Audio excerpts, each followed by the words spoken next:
A Jehovah's Witness man came to my door this morning and I had a really interesting conversation with him, and I'm going to tell you all about it. So at the moment I'm away on holidays. I'm staying in an Airbnb. I'm away with my parents, and this morning I was sitting out on the balcony. I was looking out to the sea. I was having a nice tea. I was reading my Bible, and Mum came over to me and said, "There's a Jehovah's Witness man at the door. You might like to talk to him." So I went over and began a conversation with him. Now, when I'm talking to Jehovah's Witnesses, I like to find one particular point that I will press them on, something that they will struggle to answer, and maybe it might get them to think a little bit. Just put that little bit of that pebble in the shoe where they're not able to actually provide an answer for the questions that you've asked. So what I did was I asked him, did Jesus rise from the dead?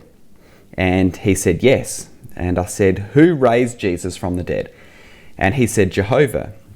And I said, I agree with you. In Romans 10:9, it says that if you confess with your mouth that Jesus is Lord and believe in your heart that God raised him from the dead, you will be saved. I said to him, did Jesus raise himself from the dead? And the man said, no. It's impossible for someone to raise themselves from the dead.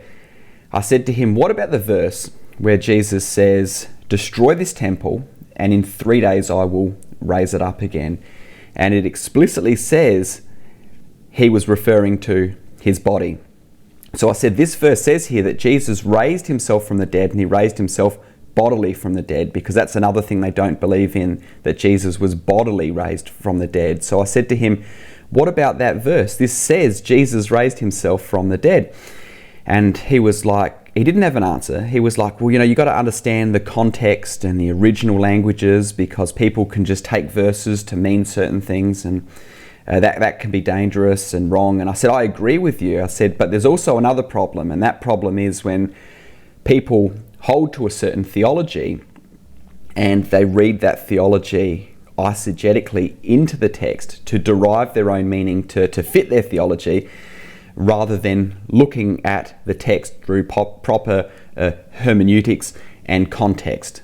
I said it's very easy to do that as well. I said in this particular verse, the very plain reading of the text here is that Jesus said he would raise himself bodily from the dead.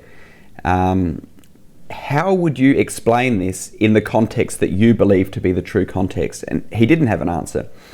He said, well, there's someone that you could talk to that could give you all of these answers. And I said to him, so you don't actually have an answer yourself for this? And he said, well, there are answers to this. I said, well, the Watchtower, the Jehovah's Witness organization, has given you answers, but we're having a conversation and I'm able to provide answers here and you're not able to provide answers.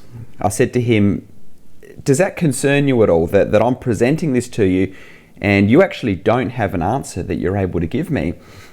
And he said it doesn't concern him because he knows that what he believes is true. And I said to him, well, do you believe that there are people that can sincerely believe that what they believe is true but actually be mistaken? I said, you believe right now that me talking to you what I believe, that I'm sincere in my beliefs, but you believe that I'm mistaken. That could be the case for anyone.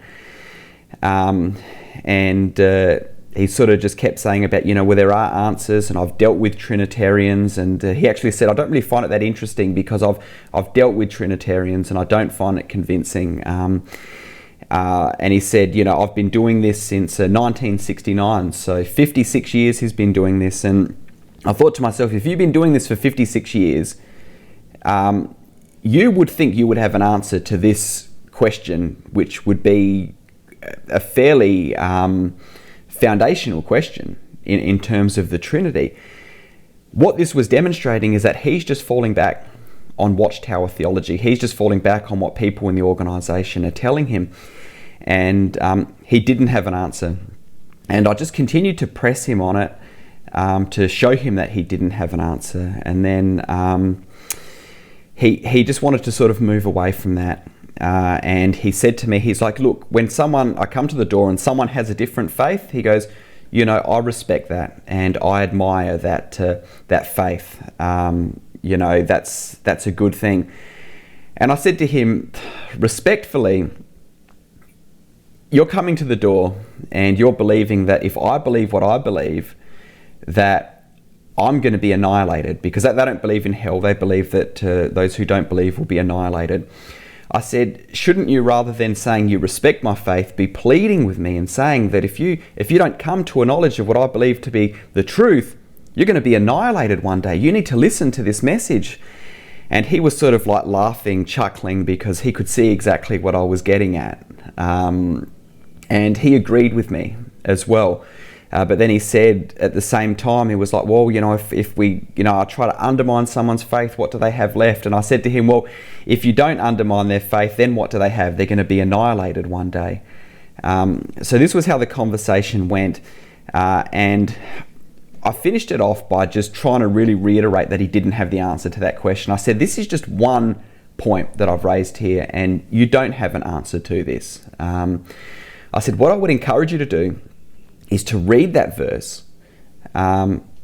Whatever answer you're told in relation to this, actually look and see if that makes sense in context of the plain reading of what Jesus said here, because you should be trusting what Jesus says rather than the way that an organization is trying to twist that to make it sound like Jesus is saying something else. And I said to him that I might run into you when I'm here, because he's going to be out in the square, he told me, with the stand. And I said, if I come up to you, I would love to get your answer on this, not the organization have an answer. I would love to get your answer on this. And it was a friendly conversation. We shook hands and we finished it up, and he really didn't have an answer. So that was just one point that I could have raised with him. I didn't want to get distracted going into too many other points, because I think if you can focus on one thing and just hammer it down as much as possible, it can just put that bit of doubt in the person's mind. So yeah, that was an interesting encounter. Would love to get your thoughts. Leave your comments below on this video, and I'll talk to you soon. God bless you, friends.